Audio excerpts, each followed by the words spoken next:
ಧನುರಾಶಿ ಪ್ರಯತ್ನಪೂರ್ವಕವಾಗಿ ಮಾಡಿದಂತಹ ಕೆಲಸದಲ್ಲಿ ಸಮಾಧಾನವನ್ನು ಮಾಡಿಕೊಳ್ಬೇಕು. ಕಷ್ಟಪಡ್ತೀರಿ, ವಿವೇಕಶೂನ್ಯವಾಗಿ ಮಾಡಿದಂತಹ ಕೆಲಸಗಳು ಸಮಾಧಾನವನ್ನು ಕೊಡುವುದಿಲ್ಲ. ಹಾಗಾಗಿ ನೀವು ಪ್ರಯತ್ನಪೂರ್ವಕವಾಗಿ ಆ ಸಮಾಧಾನವನ್ನು ತಂದುಕೊಳ್ಬೇಕು. ಬುದ್ಧಿವಂತಿಕೆಯಲ್ಲಿ ಕೆಲಸ ಮಾಡ್ತಾ ಇಲ್ಲ, ಮಾಡೋದೂ ಇಲ್ಲ. ಹಾಗಾಗಿ ಯಾವುದು ಸ್ವಾಭಾವಿಕವಾಗಿದೆ ಅದರಂತೆ ನಡ್ಕೊಳ್ಬೇಕು ಅನ್ನುವಂಥದ್ದು. ಪ್ರೇಮಿಗಳಿಗೆ ಭಯ ದೂರವಾಗ್ತಕ್ಕಂಥದ್ದು. ಏನೋ ಒಂದು ಆತಂಕ ಇರುತ್ತೆ, ಮನೆಯಲ್ಲಿ ಒಪ್ಪೋದಿಲ್ಲ ಅಂತಲೋ ಅಥವಾ ಇನ್ಯಾವುದೋ ಅಡ್ಡಿ ಬರುತ್ತೆ ಅಂತಲೋ, ಅವೆಲ್ಲವೂ ಕೂಡ ಏನೋ ಒಂದು ರೀತಿಯ ದೂರ ಸರಿದು ಸಮಾಧಾನ ಸಂತೋಷ ಸಿಕ್ಕುವಂಥದ್ದಾಗತ್ತೆ. ವೃತ್ತಿ ಮತ್ತು ಉದ್ಯೋಗ ಇದರಲ್ಲಿ ಆದಾಯ ಹೆಚ್ಚಾಗ್ತಕ್ಕಂಥದ್ದು. ದುಡ್ಡನ್ನು ಹೊರತಾಗಿ ಬೇರೆ ಯಾವುದೂ ಕೂಡ ಕೆಲಸವನ್ನು ಮಾಡೋದಿಲ್ಲ. ಪ್ರಾಮಾಣಿಕತೆಯಾಗಲಿ, ಸತ್ಯವಾಗಲಿ, ನಿಜವಾಗಲಿ, ಪರಿಶ್ರಮವಾಗಲಿ ಯಾವುದೂ ಕೂಡ ಕೆಲಸಕ್ಕೆ ಬರೋದಿಲ್ಲ ಅನ್ನುವಂತಹ ತೀರ್ಮಾನಕ್ಕೆ ನೀವು ಬರ್ತೀರಿ. ಹಾಗಾಗಿ ಹಣದ ಮುಖಾಂತರವೇ ಎಲ್ಲ ವ್ಯವಹಾರವನ್ನು ನಡೆಸಬೇಕು ಅನ್ನುವಂಥದ್ದು ಮನಸ್ಸಿಗೆ ಬರುತ್ತೆ. ವಿದ್ಯಾರ್ಥಿಗಳಿಗೆ ಓದಿನ ವಿಚಾರದಲ್ಲಿ ಸ್ವಲ್ಪ ಮಟ್ಟಿಗೆ ಗೊಂದಲವಾಗ್ತಕ್ಕಂಥದ್ದು, ಆಯ್ಕೆಗಳು ಹೆಚ್ಚಾದಾಗ ಗೊಂದಲಕ್ಕೆ ಕಾರಣವಾಗುತ್ತೆ ಅನ್ನುವಂಥದ್ದನ್ನು ತಿಳಿಬೇಕು. ಹಣದ ಚಿಂತೆಯಿಂದ ಹೊರಬರ್ತಕ್ಕಂಥದ್ದಿದೆ. ದುಡ್ಡು ಒಂದಿದೆ, ಏನು ಬೇಕಾದರೂ ಕೂಡ ಆಗತ್ತೆ ಅನ್ನುವಂಥದ್ದು ಮನೋಭಾವವಾಗುತ್ತೆ. ಪಾರಿಜಾತ ಸರಸ್ವತಿಯನ್ನು ವಿಶೇಷವಾಗಿ ಪ್ರಾರ್ಥನೆ ಮಾಡಿ ವಿದ್ಯಾರ್ಥಿಗಳು ಮಲ್ಲಿಗೆ ಹೂವಿನಿಂದ ಸರಸ್ವತೀ ದೇವಿಯನ್ನು ಅರ್ಚನೆ ಮಾಡಿ ಶುಭವಾಗಿ. ಮಕರ ರಾಶಿ ಖರ್ಚಿನ ಬಗ್ಗೆ ಸ್ವಲ್ಪ ಮುಂದಾಲೋಚನೆ ಬೇಕು. ಇಲ್ಲದೇ ಇದ್ದರೆ ಭವಿಷ್ಯದಲ್ಲಿ ಇವತ್ತಿನ ನಿರ್ಧಾರ ನಿಮಗೆ ತೊಂದರೆಗೆ ಕಾರಣವಾಗುತ್ತೆ, ಮಾರಕವಾಗುತ್ತೆ. ಅದನ್ನು ಗಮನಿಸಬೇಕು. ನಿಮ್ಮ ವ್ಯವಹಾರದ ಬಗ್ಗೆ ಚಿಂತನೆಯನ್ನು ನಡೆಸಿ. ಮಾಡ್ತಾ ಇರತಕ್ಕಂತಹ ಉದ್ಯೋಗ ಏನು, ನಿಮ್ಮ ಸ್ಥಾನಮಾನ ಏನು, ನಿಮ್ಮ ವ್ಯವಹಾರ ಏನು, ಇದರ ಬಗ್ಗೆ ಯೋಚನೆಯನ್ನು ಮಾಡದೇ ಇದ್ದಾಗ ಅದೂ ಕೂಡ ನಿಮಗೆ ತೊಂದರೆಗೆ ಕಾರಣವಾಗುವಂಥದ್ದು. ಸಣ್ಣ ಪುಟ್ಟ ವಿಚಾರಗಳಿಗೂ ಕೂಡ ವಿವಾದವನ್ನು ಮಾಡಿಕೊಳ್ತೀರಿ. ಅದು ಯಾವುದೂ ಕೂಡ ಬೇಕಾಗಿರೋದಿಲ್ಲ. ಆದರೆ ಗ್ರಹಗತಿ ಚೆನ್ನಾಗಿಲ್ಲ ಅಂತಾದಾಗ ನಾವು ಯಾವುದನ್ನೆಲ್ಲ ಒಳ್ಳೆಯದು ಅಂತ ಅಂದುಕೊಂಡಿರ್ತೀವೋ ಅದೇ ವಿರುದ್ಧವಾದಂತಹ ಫಲವನ್ನು ಕೊಡಬಹುದು ಅನ್ನೋದಕ್ಕೆ ಇವೆಲ್ಲ ಸಾಕ್ಷಿಯಾಗುವಂಥದ್ದು. ನಿಮ್ಮ ಸಾಧನೆ ನಿಮಗೆ ಬಹಳ ಮುಖ್ಯವಾಗಿ ಬೇರೆಯವರಿಂದ ಬರಬೇಕಾದಂಥದ್ದನ್ನು ತಂದು ಕೊಡುತ್ತೆ.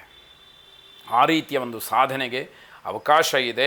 ಸಣ್ಣ ಪುಟ್ಟ ವಿಚಾರಗಳಿಗೆ ಮನಸ್ಸನ್ನು ಕಿರಿಕಿರಿ ಮಾಡಿಕೊಳ್ಬೇಡಿ. ತಪ್ಪುಗಳಿಗೆ ನೀವು ಕಾರಣ ಆಗುವಂಥದ್ದು ಬೇಡ. ನಿಮ್ಮ ತಪ್ಪುಗಳೇ ನಿಮ್ಮ ವರ್ತನೆಗೆ ಕಾರಣವಾಗುತ್ತೆ. ಯಾವುದೋ ಒಂದು ದೌರ್ಬಲ್ಯವನ್ನು ಅಳವಡಿಸ್ಕೊಂಡಿರ್ತೀರಿ, ಅದು ಸಮಾಜದ ದೃಷ್ಟಿಯಿಂದ ತಪ್ಪು ಅಂತ ಹೇಳಿ ಕಾಣುತ್ತೆ. ಅದನ್ನೇ ಮುಂದುವರಿಸ್ತಕ್ಕಂಥದ್ದು, ಅದೇ ನೀವು ಕೆಟ್ಟದಾಗಿ ನಡ್ಕೊಳ್ಳೋದಕ್ಕೆ ಕಾರಣ ಆಗಬಹುದು ಅನ್ನುವಂಥದ್ದು. ಮಹಾವಿಷ್ಣುವನ್ನು ತುಳಸಿಯಿಂದ ಅರ್ಚನೆ ಮಾಡಿ ವಿಷ್ಣು ಪ್ರಾರ್ಥನೆಯನ್ನು ಮಾಡಿ ಶುಭವಾಗಿ. ಕುಂಭರಾಶಿ ಮನೆ ಕಟ್ಟತಕ್ಕಂತಹ ವಿಚಾರ ಪ್ರಸ್ತಾಪಕ್ಕೆ ಬರಬಹುದು. ಮನೆಯನ್ನು ಕಟ್ಟಬೇಕು ಅನ್ನುವಂಥದ್ದು ಬಹಳ ದಿವಸಗಳ ಆಲೋಚನೆ ಆಗಿದ್ದರೂ ಕೂಡ ಈ ದಿವಸ ಆ ವಿಷಯವನ್ನು ಮುನ್ನೆಲೆಗೆ ತಂದು ಏನಾದರೂ ಒಂದು ಪ್ರಯತ್ನವನ್ನು ಮಾಡಬೇಕು ಅನ್ನುವಂತಹ ಮನಸ್ಸಿರುತ್ತೆ. ನಿಮ್ಮ ಜೀವನ ಶೈಲಿಯನ್ನು ಪರಾಮರ್ಶೆ ಮಾಡಿಕೊಳ್ಳಿ. ಯಾವ ರೀತಿಯಲ್ಲಿ ನೀವು ನಡ್ಕೊಳ್ತಾ ಇದ್ದೀರಿ, ಹೇಗಿದ್ದೀರಿ ಅನ್ನುವಂಥದ್ದು ನಿಮಗೆ ವಿಶೇಷವಾಗಿ ಅದು ಗಮನಕ್ಕೆ ಬರಬೇಕಾದಂಥದ್ದು. ನಿಮ್ಮ ಮತ್ತು ಮನೆಯವರ ಆರೋಗ್ಯದ ಬಗ್ಗೆ ಗಮನ ಇರಲಿ ಅನ್ನುವಂಥದ್ದು.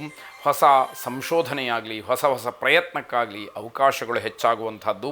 ನಿಮಗಿರ್ತಕ್ಕಂತಹ ಅನುಕೂಲವನ್ನು, ವ್ಯವಸ್ಥೆಯನ್ನು ಸದುಪಯೋಗ ಮಾಡಿಕೊಳ್ಳಿ.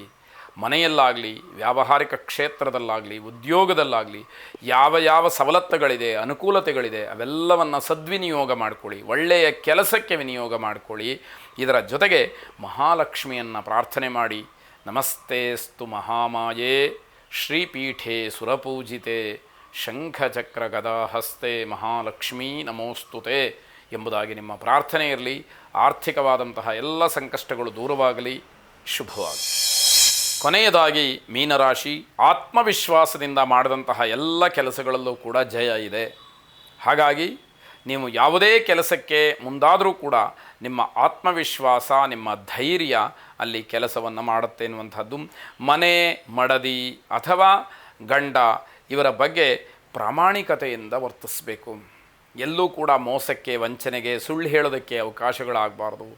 ತಾತ್ಕಾಲಿಕವಾಗಿ ಸಂದರ್ಭೋಚಿತವಾಗಿ ಏನೋ ಸುಳ್ಳನ್ನು ಹೇಳುವಂತಹ ಪ್ರಸಂಗ ಬಂದರೂ ಕೂಡ ಯಾವುದೋ ಒಂದು ಒಳ್ಳೆಯ ಸಮಯದಲ್ಲಿ ಸತ್ಯಾಂಶ ಏನು ಅನ್ನುವಂಥದ್ದನ್ನು ಹೇಳಬೇಕಾಗತ್ತೆ.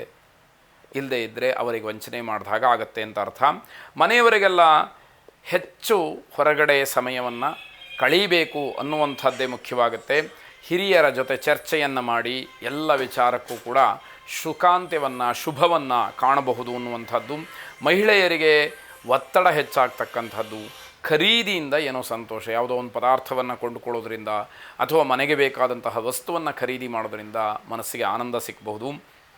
ಭೂ ವ್ಯವಹಾರದಲ್ಲಿ ಸ್ವಲ್ಪ ಎಚ್ಚರಿಕೆಯನ್ನು ವಹಿಸಿ, ಮೋಸವಾಗುವಂಥದ್ದು, ಹಣವನ್ನು ಕಳ್ಕೊಳ್ತಕ್ಕಂತಹದ್ದು, ಹಣವನ್ನು ಹೆಚ್ಚಾಗಿ ಕೊಡುವಂಥದ್ದು ಇವೆಲ್ಲವೂ ಕೂಡ ನಡೀಬಹುದು ಅನ್ನುವಂತಹ ಎಚ್ಚರಿಕೆ. ದುರ್ಗಾಮಾತೆಯನ್ನು ವಿಶೇಷವಾಗಿ ಪ್ರಾರ್ಥನೆ ಮಾಡಿ. ಜಯಂತಿ ಮಂಗಲಾ ಕಾಳಿ ಭದ್ರಕಾಳಿ ಕಪಾಲಿನಿ ದುರ್ಗಾ ಕ್ಷಮಾ ಶಿವಾ ಧಾತ್ರಿ ಸ್ವಾಹಾ ಸ್ವಧಾ ನಮೋಸ್ತುತೆ ಎಂಬ ಪ್ರಾರ್ಥನೆ ನಿಮ್ಮದಾಗಿರಲಿ. ಶುಭವಾಗಿ.